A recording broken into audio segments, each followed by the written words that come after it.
Hello मेरे प्यारे बच्चों। तो कैसे हैं आप लोग। स्वागत है आपका आपके अपने इस चैनल टारगेट विद फरहान में। यहाँ पर आज की इस वीडियो में हम लोग जानेंगे एसिड और बेस की कुछ प्रॉपर्टीज़ और उसकी कुछ केमिकल रिएक्शंस।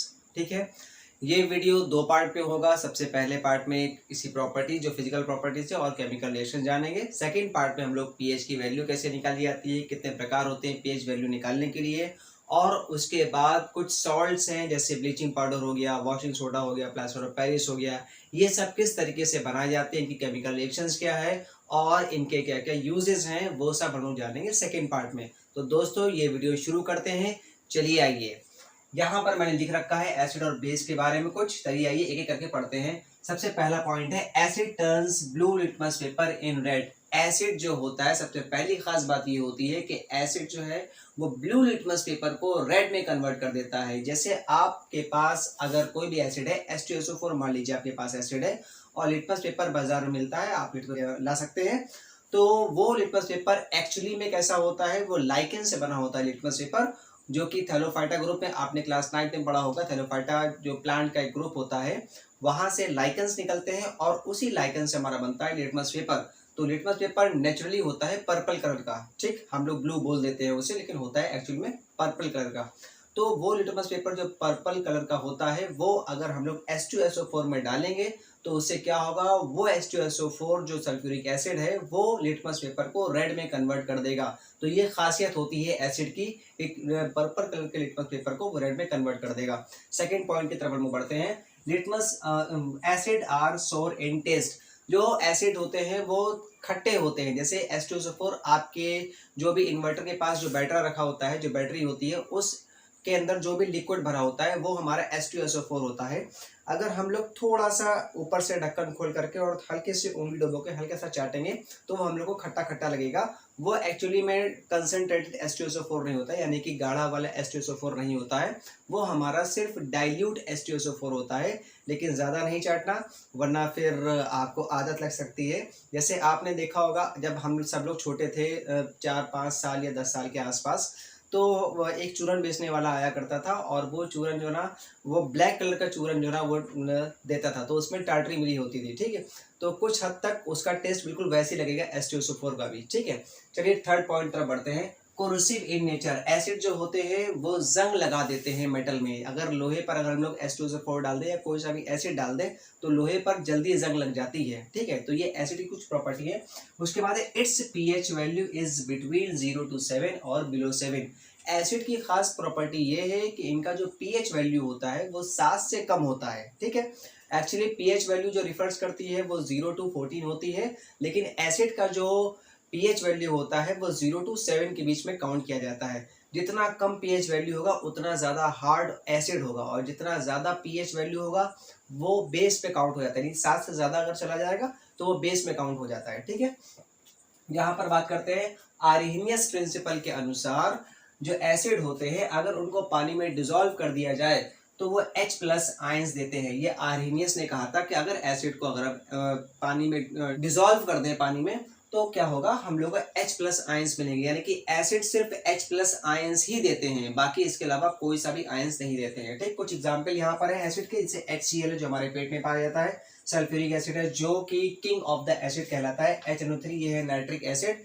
HNO3 और HCl मिल करके ये एक्वा रेजिया बनाता है। एक्वा रेजिया एक ऐसा सबस्टेंस है जिससे सोने की सफाई, यानी सोने की सफाई, सोने वाला सोना नहीं, जो हम लोग पहनते हैं अंगूठी वगैरह ये सब वगैरह, तो सोना और चांदी इनकी सफाई जो होती है वो सुनार के पास लेके आते हैं। जो उसके पास जो सबस्टेंस होता है वो सबस्टेंस बना होता है HCl और HNO3। आप लोग कमेंट करके ये बताइए कि HNO3 का कितना रेशियो होता है, HNO3 और HCl का कितना रेशियो होता है। ठीक है, उसके बाद HCN और CH3COOH। HCN है ये हाइड्रोजन साइनाइड है और CH3COOH है ये है एसिटिक एसिड। जिस तरीके से एसिड की मैंने यहाँ पर प्रॉपर्टी बताई है, एसिड जो होते हैं वो दो प्रकार के होते हैं। There are two types of acid. Number 1 strong acid and number 2 weak acid. जो स्ट्रॉन्ग एसिड होते हैं वो वाटर में जल्दी डिजॉल्व हो जाते हैं, जल्दी आयोनाइज्ड हो जाते हैं, जैसे HCl, H2SO4 और HNO3। और जो वाटर में जल्दी डिजॉल्व नहीं होते, जल्दी नहीं घुलते हैं, आयोनाइज्ड नहीं होते हैं, तो वो कहलाते हैं हमारे वीक एसिड। तो दोस्तों ये थी हमारी एसिड की कुछ प्रॉपर्टीज। ठीक है, अब हम लोग बढ़ते हैं बेस की तरफ। बेस की क्या क्या प्रॉपर्टीज है, चलिए आइए जानते हैं। Base turns red litmus paper into blue. जैसे यहाँ पर एसिड में क्या था, ब्लू लिटमस पेपर वो रेड कर रहा था, ऐसी बेस जो होते हैं वो रेड लिटमस पेपर को ब्लू में कन्वर्ट कर देते हैं। ठीक है, सेकंड पॉइंट क्या है, bases are bitter in taste. Bases जो बेसेस होते हैं वो हमारे स्वाद में कड़वे होते हैं बेसेस। ठीक, जैसे साबुन वगैरह अगर हम लोग जीभ से लगा दें तो साबुन की एक अजीब प्रकार की जो है ना जो टेस्ट है वो हम लोग को मालूम पड़ेगा, वो जो है ना कड़वे होते हैं। ठीक है, smooth in nature like soap. और बेसिस की एक खास बात ये होती है कि अगर उनको हाथों पर रगड़ेंगे तो वो साबुन जैसे चिकने होते हैं बेसिस। ठीक, फोर्थ पॉइंट की हम लोग बात कर लेते हैं। It's pH value is between 7 to 14 और अबव 7। बेसिस की जो पीएच वैल्यू होती है वो 7 से ज्यादा होती है, 8 हो जाए, 9 हो जाए, 10 हो जाए, 11, 12, 13, 14 तक। ठीक है, तो पीएच वैल्यू मैंने आपको इससे पहले बताया रिफर करती है 0 to 14 तक। ठीक, तो 7 से ज्यादा होती है इन बेसिस की वैल्यू, पीएच वैल्यू।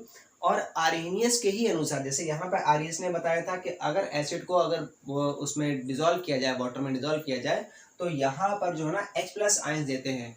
और यहाँ पर ये बोल रहा है कि अगर बेसिस को अगर हम लोग पानी में डिजोल्व करें तो यहाँ पर OH- आयंस देते हैं। एक चीज याद रखिए, जहाँ पर HH आपको दिखाई पड़े वहां पर एसिड होते हैं, और जहाँ पर ज्यादातर आपको OH- या फिर OH दिखाई पड़े तो वो कहलाते हैं सिर्फ बेस। ठीक, एग्जाम्पल है बेसिस के यहाँ पर देख लेते हैं। KOH potassium hydroxide, NaOH sodium hydroxide, ये दोनों साबुन हैं। जैसे KOH जो है ये हमारा नहाने वाले साबुन में ज़्यादातर इस्तेमाल किया जाता है, और NaOH है जो हमारे कपड़े धोने वाला साबुन वगैरह है वहाँ पे इस्तेमाल किया जाता है। BaOH है, ये है बैरियम हाइड्रोक्साइड, ये एल्यूमिनियम हाइड्रोक्साइड है, और ये NH4 अमोनियम हाइड्रोक्साइड है। जिस तरीके से एसिड यहाँ पर 2 प्रकार के होते हैं, उसी तरीके से बेसिस भी है वो यहाँ पर 2 प्रकार के होते हैं। जैसे स्ट्रॉन्ग बेसिस हो गए, जैसे ये KOH, NaOH और BaOH का होल ट्वाइस, और जो हमारे वीक बेसिस होते हैं ये हमारे AlOH का होल थ्राइस और NH4OH। ये जो स्ट्रॉन्ग बेसिस होते हैं ये पानी में जल्दी डिजोल्व हो जाते हैं, जल्दी आयोनाइज्ड हो जाते हैं, इसीलिए इनको बोलते हैं स्ट्रॉन्ग बेसिस। ठीक, और ये जो वीक बेसिस होते हैं ये पानी में जल्दी डिजोल्व नहीं होते, जल्दी आयोनाइज्ड नहीं होते। तो दोस्तों ये था हमारा पूरा का पूरा एसिड और बेस की कुछ फिजिकल प्रॉपर्टीज। अब हम लोग जानेंगे कि एसिड और बेस की क्या केमिकल प्रॉपर्टीज हैं। तो चलिए बच्चों अब हम लोग आगे बढ़ते हैं। दोस्तों वैसे तो एसिड की रिएक्शन बहुत सारी है, लेकिन हमारे सिलेबस में सिर्फ 2 ही 4 कुछ ऐसी रिएक्शंस हैं जो कि एसिड से जुड़ी हुई हैं, जो हमारे एग्जाम्स में पूछी जाती हैं। आइए यहाँ पर हम लोग डिस्कस करते हैं। सबसे पहली जो एसिड की रिएक्शन है वो है मेटल के साथ। अगर एसिड जो है वो मेटल के साथ रिएक्ट करता है तो उसमें क्या रिलीज होता है, तो when acid reacts with metal, metal कौन कौन से, जैसे Zn, zinc, magnesium, sodium, ferrous यानी आयरन। ठीक है, तो इन मेटल के साथ अगर कोई भी एसिड रिएक्ट करता है तो सबसे पहली गैस जो रिलीज होती है वो है हाइड्रोजन। आइए रिएक्शन से समझते हैं हम लोग। ये है हमारा आयरन, सॉलिड है, आयरन है, सॉलिड है, और ये 2HCl के साथ हमारा रिएक्ट कर रहा है, जो कि एक्वस है। एक्वस मतलब थोड़ा सा लिक्विड की फॉर्म में है, पानी से मिला हुआ है। ठीक है, डाइल्यूट है। तो ये हमारा बन जाएगा, ये Fe और Cl के साथ कनेक्शन होकर के FeCl2 हो जाएगा, यानी एक्वस हो जाएगा, और हाइड्रोजन गैस यहाँ से रिलीज होगी, जो कि आगे मैंने ऊपर की तरफ एरो लगा रखा है, यानी इसका मतलब ये होता है कि वो हाइड्रोजन गैस उड़ जाएगी। दूसरा एग्जाम्पल देखते हैं, जैसे Zn है, Zn के साथ हमारा H2SO4 जो है वो रिएक्ट हो रहा है। ये भी हमारा एसिड है, ये भी हमारा एसिड है। तो ZnSO4 और प्लस H2 यानी H2 गैस हमारी निकल जाएगी, और ZnSO4 हमारा जो है ना बन जाएगा। ठीक है, यानी यहाँ पर हम लोग ये समझ सकते हैं ये एक प्रकार की डिस्प्लेसमेंट रिएक्शन भी है, जो कि मैंने आपको चैप्टर नंबर 1 में पढ़ा रखा था। अगर आपको वो चैप्टर पढ़ना है, वो रिएक्शंस पढ़नी है, तो मैं यहाँ पर आई बटन में लिंक दे दिया है मैंने, तो आप उसे देख सकते हैं। ठीक है, आगे बढ़ते हैं। तो ये जो रिएक्शन है, इन रिएक्शन में आपको अच्छी तरीके से पता लग गया होगा कि अगर कोई भी मेटल किसी भी एसिड से रिएक्ट करता है तो सबसे पहली चीज वो रिलीज करता है हाइड्रोजन गैस। सेकंड तरफ हम लोग बढ़ते हैं। अगर कोई भी मेटल कार्बोनेट या फिर मेटल बाइकार्बोनेट किसी भी एसिड से रिएक्ट करता है तो उसमें आपकी 3 चीजें निकलती हैं, एक सॉल्ट हो गया, और एक कार्बन डाइऑक्साइड, और एक वाटर। ठीक, आइए हम लोग जानते हैं, देखते हैं। व्हेन मेटल कार्बोनेट या फिर बाइकार्बोनेट, देखिए दोनों का नाम अलग अलग है, लेकिन दोनों का जो फॉर्मूला है वो सेम होता है। ठीक, चाहे आप मेटल कार्बोनेट बोलते हैं, चाहे उसे मेटल बाइकार्बोनेट बोलते हैं, ठीक, दोनों का काम एक ही है। React with acid it gives salt, carbon dioxide and water. तो जब भी कोई एसिड इनसे रिएक्ट करता है तो हमारा सॉल्ट, कार्बन डाइऑक्साइड और वाटर निकलता है। आइए हम लोग रिएक्शन से जानते हैं। ये हमारा है मेटल, कैल्शियम हमारा मेटल है और कार्बोनेट है यानी मेटल कार्बोनेट। ठीक, और ये जो है हमारा एसिड है, तो मेटल कार्बोनेट हमारा एसिड से रिएक्ट कर रहा है, तो हमारा यहाँ पे कोई सॉल्ट बन रहा है। सॉल्ट है हमारा कैल्शियम क्लोराइड, ये हमारी कार्बन डाइऑक्साइड गैस बन रही है, और ये हमारा H2O यानी वाटर बन रहा है, जैसा मैंने यहाँ पे बताया था आपको। ठीक, आगे बात करते हैं। अगर ये मेटल कार्बोनेट अगर ये रिएक्ट करे, तो अगर ये मेटल हाइड्रोजन कार्बोनेट है, ये हाइड्रोजन कार्बोनेट का मतलब होता है मेटल बाइकार्बोनेट रिएक्ट करेगा HCl के साथ, 2HCl के साथ, तो हमारा यहाँ पर सेम वही चीज़ बन रही है। यहाँ पर हमारा कोई सॉल्ट बन रहा है, इस सॉल्ट का नाम है कैल्शियम क्लोराइड, और आगे है 2CO2 और H2O यानी कि कार्बन डाइऑक्साइड और H2O। इसके बाद एक रिएक्शन और है जो कि मैं आपको बताऊंगा, वो आगे देखते हैं एसिड की, और उसके बाद कुछ बेस की दो रिएक्शन है वो हम लोग देख लेते हैं। तो ये हमारी केमिकल प्रॉपर्टीज आज के इस वीडियो में पूरी हो जाएगी। ठीक है, आगे बढ़ते हैं हम लोग एसिड की जो एक और रिएक्शन लगी वो पढ़ने के लिए। बच्चों, एसिड की मेटल के साथ और एसिड की मेटल कार्बोनेट और मेटल बाइकार्बोनेट के साथ रिएक्शन होने के बाद अब हम लोग आते हैं एसिड की रिएक्शन करते हैं मेटल ऑक्साइड से। जब भी एसिड की रिएक्शन मेटल ऑक्साइड से होती है तो फिर हम लोग को एक सॉल्ट और एक वाटर मिलता है। आइए जानते हैं कैसे। When acid react with some metallic oxide, कुछ ही मेटेलिक ऑक्साइड के साथ जो एसिड होता है वो रिएक्ट करता है, जैसे कि वो होते हैं बेस ऑक्साइड होते हैं। बेस ऑक्साइड अभी आपको बताते हैं। It gives salt and water, तो वो सॉल्ट और वाटर देता है। जैसे यहाँ पर CaO, ये है तुम्हारा मेटल और ये ऑक्साइड, और मेटल ऑक्साइड जब एसिड से रिएक्ट करता है तो हमारा ये सॉल्ट बनता है और ये हमारा वाटर बनता है।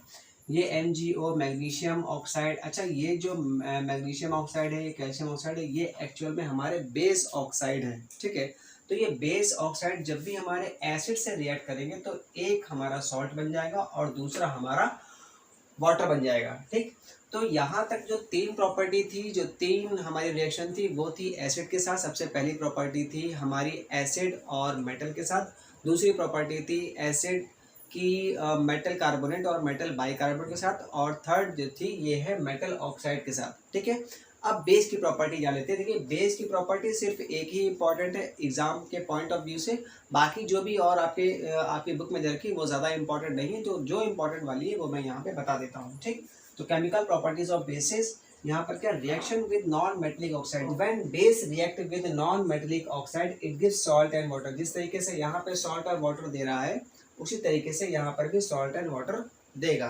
ठीक, यहाँ पर ये जो हमारा CO2 है ये हमारा है नॉन मेटेलिक ऑक्साइड। कार्बन जो है हमारा वो नॉन मेटेलिक एलिमेंट है, और ये ऑक्सीजन भी साथ में, तो नॉन मेटेलिक ऑक्साइड हो गया। और ये हमारा लाइम वाटर यानी कि बिना बुझा हुआ चूना। ठीक, और ये हमारा जो बन रहा है कार्बन डाइऑक्साइड और लाइम वाटर के साथ में हमारा बन रहा है कैल्शियम कार्बोनेट CaCO3, और हमारा वाटर अलग हो रहा है। ठीक है, तो इन सारी रिएक्शन से कुछ कंक्लूजन निकलते हैं, वो कंक्लूजन मैंने इस तरफ लिख रखे हैं। जैसे मेटलिक ऑक्साइड जो होते हैं वो एक्चुअल में वो बेसिक होते हैं नेचर में। ठीक, और जो नॉन मेटलिक ऑक्साइड होते हैं वो होते हैं एसिडिक नेचर में। आपने देखा होगा जब एसिड रेन होता है तो एसिड रेन में हम जब जांच की गई तो उसमें पता चलता है SO2 यानी सल्फर डाइऑक्साइड उसमें मिला होता है। ठीक है, और कुछ हद तक उसमें कार्बन डाइऑक्साइड भी मिला होता है। तो जो भी एसिडिक नेचर के होते हैं वो एक्चुअल में बेसिक यानी नॉन मेटलिक ऑक्साइड होते हैं, और जो हमारे मेटलिक ऑक्साइड होते हैं वो बेसिक इन नेचर में होते हैं। ठीक है, तो दोस्तों कैसा लगा आपको ये वीडियो, कमेंट करके ज़रूर बताएं, और चैनल को हमारे सब्सक्राइब कर लें। अगर वीडियो अच्छा लगा हो तो लाइक ज़रूर करें। इसका जो सेकंड पार्ट आने वाला है वो इसके बाद जल्द ही मैं डाल दूँगा, वीडियो अपलोड कर दूँगा। तो मिलते हैं किसी नेक्स्ट वीडियो में, तब तक के लिए जय हिंद।